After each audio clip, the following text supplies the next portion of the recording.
Friends, आज हम इतिहास के 12th क्लास के इतिहास का पहली बुक का दूसरा चैप्टर पढ़ेंगे जिसका नाम राजा, किसान और नगर है। हम इस चैप्टर में हम एमसीक्यू क्वेश्चन पर ध्यान देंगे। तो चलो स्टार्ट करते हैं बिना किसी देरी के।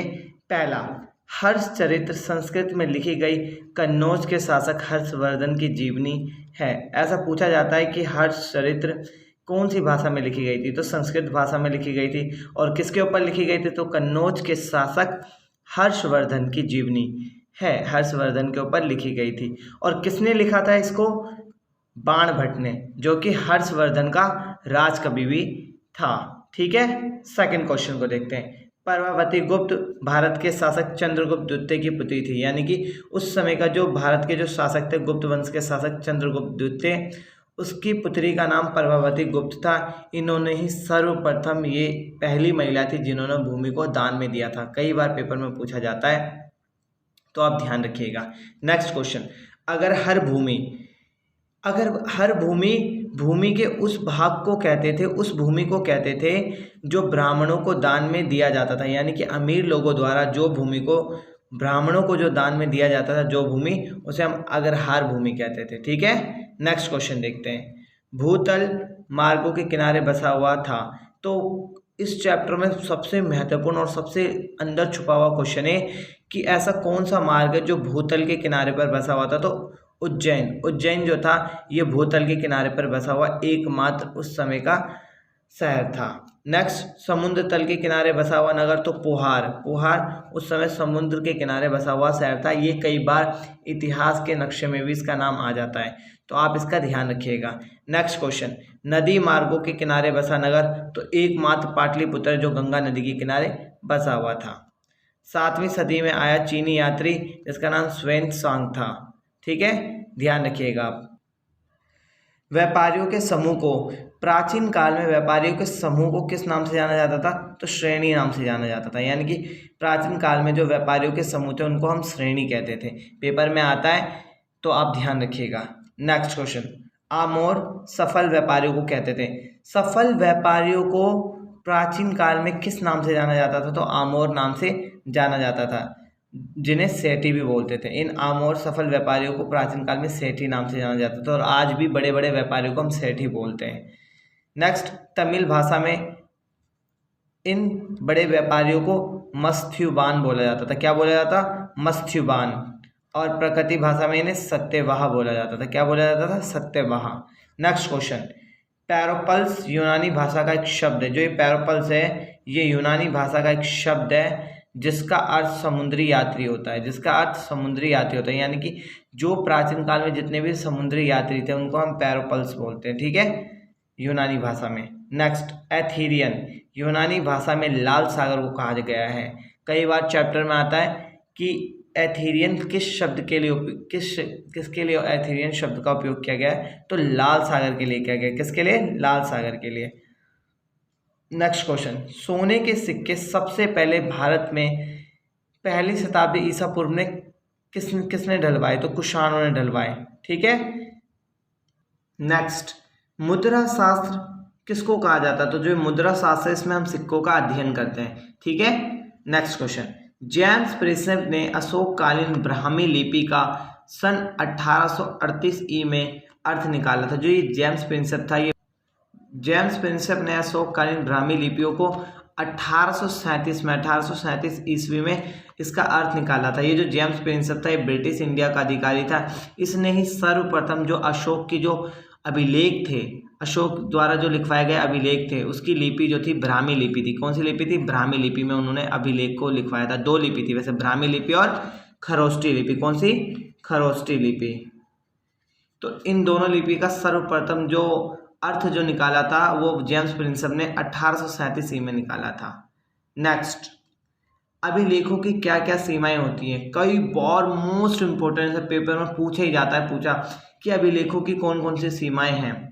तो अक्षर के हल्के ढंग से उत्कीर्ण के कारण उसे पढ़ पाना मुश्किल होता है। यानी कि अगर मान के चलो किसी अभिलेख पर अक्षर जो है हल्के ढंग से लिखे गए तो उन्हें पढ़ पाना बहुत ज़्यादा मुश्किल हो जाता था। पहला ये सीमाओं का मतलब होता है कि अभिलेख में क्या क्या बाधाएं आती है या अभिलेखों में कौन कौन सी कठिनाइयों का सामना करना पड़ता है। अगला, अभिलेख नष्ट हो जाने के कारण अक्षर लुप्त हो जाते। कई बार समय के साथ साथ जो अभिलेख होते थे वो टूट जाया करते थे, जिसके कारण जो अक्षर थे वो खो जाते थे और उसका अर्थ निकालना बहुत ज़्यादा मुश्किल हो जाता था आर्कियोलॉजिस्टों के लिए। नेक्स्ट, अभिलेखों के शब्दों का पूर्ण रूप से ज्ञान ना हो पाना। कई बार हमें अभिलेख ऐसे ऐसे पाए गए जैसे दुनिया का सबसे प्राचीन अभिलेख जिसका नाम है बोगस गोई अभिलेख 1400 ईसा पूर्व में पाया गया था, अभी तक उसकी भाषा हम नहीं पढ़ पाए। तो कई बार अभिलेख जिस भाषा में होती है उसको हम नहीं पढ़ पाते हैं। नेक्स्ट क्वेश्चन, नेक्स्ट पॉइंट, अभिलेखों से संपूर्ण समाज की जानकारी का नाम मिल पाना। सामान्य तौर पर राजा लोग अभिलेखों को इसलिए लिखवाया करते थे, वो अपनी प्रशंसा किया करते थे अभिलेखों में, पर उसमें हमें समाज की जानकारी ना के बराबर मिलती है। नेक्स्ट क्वेश्चन, नेक्स्ट पॉइंट, अभिलेख वही विचार व्यक्त करते हैं जो उन्हें जो उनको बनवाने वाले जो लिखवाते हैं, यानी कि जो बनवाने वाले जो बातों को लिखवाने चाहते हैं वही अभिलेख व्यक्त करते हैं, नहीं तो अन्यथा समाज की जानकारी हमें अभिलेखों से नहीं मिलती है। नेक्स्ट पॉइंट, इतिहासकार विकास का आकलन करने के लिए अभिलेखों, कई बार फिल इन द ब्लैंक्स में आ जाता कि इतिहासकार विकास का आकलन करने के लिए डैश डैश डैश तथा डैश जैसे विभिन्न स्रोतों का अध्ययन करते हैं। तो इतिहासकार विकास का आकलन करने के लिए अभिलेख, ग्रंथों, सिक्कों, चित्रों, देखो जैसे कि अभिलेख जितने ज़्यादा अच्छे होंगे वहाँ की जो आर्थिक जो वहाँ पर जो मूर्ति कला होगी, स्थापत्य कला होगी वो उतनी अच्छी होगी। ग्रंथ जितने अच्छे होंगे यानी कि वहाँ के लोग उतने अच्छे पढ़े लिखे होंगे। सिक्के अगर सोने में होंगे यानी कि वहाँ की अर्थव्यवस्था अच्छी होगी। चांदी की होगी तो नॉर्मल अर्थव्यवस्था होगी, तांबे की होगी तो थोड़ी लो अर्थव्यवस्था होगी। और चित्र का मतलब है कि वहाँ के लोग चित्र बनाने में बहुत ज़्यादा सभ्य होते थे।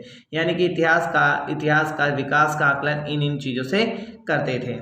नेक्स्ट पॉइंट, सन 1830 के दशक में ईस्ट इंडिया कंपनी के उत्तराधिकारी जेम्स प्रिंसेप ने ब्राह्मी और खरोष्टी लिपि का अर्थ निकाला था, यानी कि सन 1837 में। ठीक है।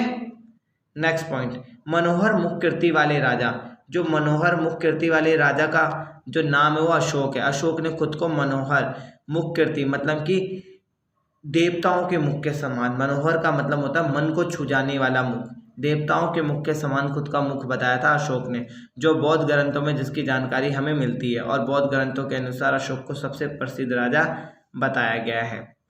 नेक्स्ट पॉइंट, अभिलेख उन्हें कहते हैं जो पत्थर, धातु या मिट्टी के बर्तनों जैसी कठोर सतह पर खुदे होते थे। यानी कि अभिलेखों को हम पत्थर, चट्टानों, दीवारों या धातुओं पर जब हम किसी चीज़ को लिखवाते थे तो वो अभिलेख हो जाते थे। नेक्स्ट पॉइंट, अभिलेखों का काल निर्धारण आमतौर पर पूरा लिपि अथवा लेखन शैली के आधार पर होता है। यानी कि इनका जो काल निर्धारण होता है वो पूरा लिपि, यानी कि इस लिपि का उपयोग प्राचीन समय में कब किया जाता था और इस लेखन कला की शैली का उपयोग प्राचीन काल में कब किया जाता था। यानी कि हमारे पुरातत्व शास्त्रियों के पास वो लिपि है जिसका उपयोग कब कब किया जाता है। जैसे कि पहले आ को ऐसे बनाया जाता था, आपको पता है, पहले जो आ था वो ऐसे बनाया जाता था, ऐसे बनाया जाता था आ को। फिर उसके बाद कालांतर में आकर आ ऐसे हो गया, ऐसे वाला। फिर आज हम आ को ऐसे बनाते हैं। यानी कि हम पूरा लिपियों को, यानी कि किस किस लिपियों का समय, इसका उपयोग हम 1000 ईसा पूर्व के आसपास करते थे, इसका उपयोग हम 200 ईस्वी तक करने लगे और इसका आज हम प्रेजेंट यानी कि वर्तमान में करते हैं। यानी कि इस आधार पर अभिलेखों का काल निर्धारण पुरातत्व शास्त्री करते थे। नेक्स्ट पॉइंट, प्राचीन अभिलेख प्राकृतिक भाषा में लिखे गए। जितने भी हमें अभिलेख पाए गए सारे प्राकृतिक भाषा में लिखे गए थे। अभिलेखों के अध्ययन को अभिलेख शास्त्र कहते हैं, ये मैंने आपको पहले ही ऊपर बता दिया है। नेक्स्ट पॉइंट, जनपद, सबसे महत्वपूर्ण क्वेश्चन है कि जनपद का अर्थ क्या है। जनपद एक ऐसा भूखंड हो जाता जहाँ पर कोई जनजाति जाती थी तथा पैर रखती थी और वहीं पर बस जाती थी। और हमें प्राचीन भारत में यानी कि 600 ईसा पूर्व के आसपास पूरे भारत में 600 ईसा पूर्व के आसपास पूरे भारत में 16 महाजनपदों का उल्लेख मिलता है। किन ग्रंथों से मिलता है हमें? बौद्ध तथा जैन धर्म के ग्रंथों से। नेक्स्ट, भगवान महावीर और बौद्ध को राज्य को गण कहते थे या गण कहते थे। यानी कि भगवान महावीर जैन धर्म के संस्थापक और भगवान महात्मा बुद्ध जिन राज्यों में रहते थे उन्हें गण कहते थे। ठीक है, कई बार पूछा जाता है कौन सा महाजनपद एक संघ था? कौन सा महाजनपद एक संघ था? वज्जी एक संघ था। दुनिया का पहला गणतंत्र राष्ट्र भी यही, गणतंत्र गांव भी यही था। गणतंत्र साम्राज्य या गणतंत्र जो क्षेत्र था वो वज्जी बना था। 6ठी शताब्दी ईसा पूर्व से ब्राह्मणों ने धर्मशास्त्र नामक ग्रंथों की रचना कर दी। पेपर में पूछा जाता है कि ब्राह्मणों ने 6वीं शताब्दी के आसपास आते आते किस धर्म की किस ग्रंथ की रचना की थी? तो धर्मशास्त्र नामक ग्रंथ की रचना की थी। नेक्स्ट पॉइंट, ओलिगार्की यह एक समूह शासन को कहते थे। जो ओलिगार्की था प्राचीन भारत में, ये एक समूह शासन को कहते थे जिसमें सत्ता जो थी एक समूह के हाथ में थी। मतलब कि प्राचीन भारत में ओलिगार्की नाम की एक समूह था जो सत्ता को अपने हाथ में लिया करता था और सत्ता को चलाया करता था। कई बार पेपर में पूछा जाता है कि ओलिगार्की का क्या अर्थ है, तो आप लिख देना कि इसमें एक समूह शासन था, एक समूह मिलकर शासन चलाती थी जिनमें सत्ता की महत्वपूर्ण शक्तियाँ एक समूह के पास थी। 6वीं से 4वीं शताब्दी ईसा पूर्व में मगध सबसे शक्तिशाली महाजनपद, यानी कि 16 महाजनपदों में मगध इकलौता था जो सबसे शक्तिशाली महाजनपद था। नेक्स्ट पॉइंट, मगध की प्रारंभिक राजधानी राजगृह थी। राजगृह का अर्थ राजाओं का घर हुआ करता था। यह एक किलेबद्ध शहर था जो 4वीं शताब्दी ईसा पूर्व में मगध की राजधानी पाटलिपुत्र को बना दिया गया। और मगध की राजधानी पाटलिपुत्र किसने बनाई थी? उदयन ने। उदयन कौन था? ये अजातशत्रु का बेटा था। अजातशत्रु का बेटा था। क्या था? बेटा था। ठीक है।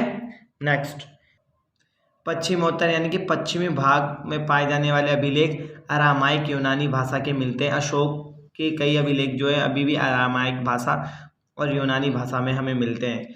प्राकृतिक अभिलेख ब्राह्मी लिपि में हैं, जबकि पश्चिमोत्तर अभिलेख अरामाइक और यूनानी लिपि में हमें मिलते हैं। ये अशोक द्वारा बनवाए गए अभिलेख थे।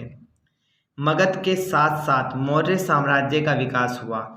इसका संस्थापक चंद्रगुप्त मौर्य को, जिसने 321 ईसा पूर्व में मौर्य वंश की नींव डाली थी और जिसने किसको हराया था? घनानंद को हराया था।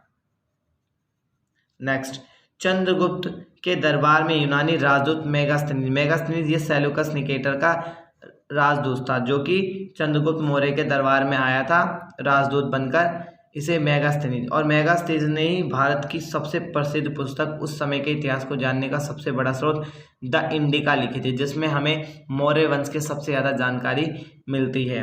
कौटिल्य जो समय विख्यात भारत के आचार्य थे, इन्होंने कौन सी पुस्तक लिखी? तो इन्होंने अर्थशास्त्र लिखी। और अर्थशास्त्र का संबंध किससे? राजनीति से। किससे? राजनीति से। अर्थशास्त्र अर्थव्यवस्था से नहीं है, आप कंफ्यूज मत होना, राजनीति से संबंधित है। नेक्स्ट पॉइंट, मौर्य साम्राज्य के 5 प्रमुख राजनीतिक केंद्र। मेरे समय में आया था कि मौर्य साम्राज्य के 5 प्रमुख राजनीतिक केंद्र, और उसमें दिया गया था पाटलिपुत्र, तक्षशिला, उज्जैन नहीं दिया गया था, तौसाली और स्वर्णगिरी दिया गया था, और बीच में कुछ और दिया गया था। और इसके बारे में जिसको नहीं पता हो वो गलत लिख के आ सकता है। तो पेपर में कई बार फिल इन द ब्लैंक्स के रूप में पूछा जाता है कि मौर्य साम्राज्य के 5 प्रमुख राजनीतिक केंद्र कौन कौन से थे। तो पहला पाटलिपुत्र, दूसरा तक्षशिला, तीसरा उज्जैन, चौथा तौशाली और 5वां स्वर्णगिरी। ये 5 याद रखना, पेपर में बहुत बार आता है, मोस्ट इंपॉर्टेंट है। नेक्स्ट पॉइंट, मेगास्थनीज ने सैनिक गतिविधियों के संचालन के लिए एक समिति और 6 उप समितियों का उल्लेख किया है। जैसे पहली समिति जो नौसेना का संचालन करती थी, यानी कि नौसेना का ध्यान रखती थी। दूसरी यातायात और खान पान का संचालन करती थी, ये दूसरी समिति थी। तीसरी समिति पैदल सैनिकों का संचालन करती थी। जो चौथी समिति थी अश्वरोही का मतलब होता है घोड़ा, यानी कि घोड़ा चलाने वाले जितने भी व्यक्ति थे उनका संचालन करती थी। 5वीं समिति रथरोहियों, यानी कि हाथियों द्वारा जो घोड़े और हाथियों द्वारा जो बड़े बड़े रथ थे उनका संचालन किया जाता था। और 6ठी में हाथियों का संचालन, हाथियों को बड़े पैमाने पर संभाला जाता था 6ठी समिति में। ये 6 समितियों का उल्लेख हमें मेगास्थनीज की इंडिका में मिलता है। नेक्स्ट, धर्म के प्रचार करने वाले अधिकारियों को क्या कहते हैं? तो जो धर्म का प्रचार करते थे प्राचीन भारत में, उनको उस समय धर्म महामात का मतलब होता है जिनके पास धर्म का बहुत अच्छा ज्ञान होता है।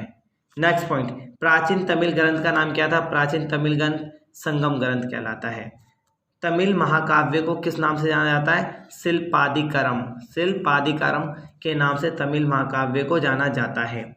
इलाहाबाद स्तंभ अभिलेख के नाम से प्रसिद्ध प्रयाग प्रशस्ति की रचना इलाहाबाद स्तंभ अभिलेख के नाम से प्रसिद्ध प्रयाग प्रशस्ति की रचना मोस्ट इंपॉर्टेंट है हरिसेन ने की, जो कि समुद्रगुप्त का राजकवि था और जिसने संस्कृत भाषा में लिखा। कई बार आता है इलाहाबाद स्तंभ अभिलेख के नाम से प्रसिद्ध प्रयाग प्रशस्ति की रचना किसने की, तो हरिसेन ने की, जो कि समुद्रगुप्त का राजकवि था। समुद्रगुप्त को भारत का नेपोलियन कहा जाता है। ठीक है, नेक्स्ट, सर्वप्रथम सोने के सिक्के कुषाण शासकों ने जारी किए थे और कुषाण वंश का सबसे प्रसिद्ध शासक यानी कि सबसे प्रतापी शासक कौन था, कनिष्क था। ठीक है, सुदर्शन झील का निर्माण शक शासकों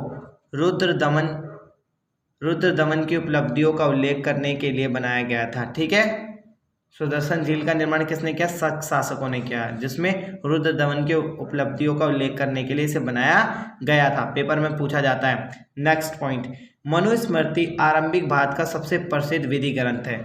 आरंभिक भारत का सबसे प्रसिद्ध विधि ग्रंथ कौन सा है, तो मनुस्मृति। इसी के अनुसार उस समय धार्मिक पूजा पाठ बहुत सारी चीजें हुआ करती थी। नेक्स्ट, इसे संस्कृत भाषा में 2वीं शताब्दी ईसा पूर्व से लेकर 2वीं शताब्दी ईस्वी तक लिखा गया था, यानी कि 400 सालों तक मनुस्मृति का निर्माण होता रहा। क्या होता रहा, निर्माण होता रहा। और यहीं पर हमारा ये चैप्टर खत्म हो जाता है। धन्यवाद। अगर चैप्टर अच्छा लगे तो चैनल को सब्सक्राइब करें, लाइक करें।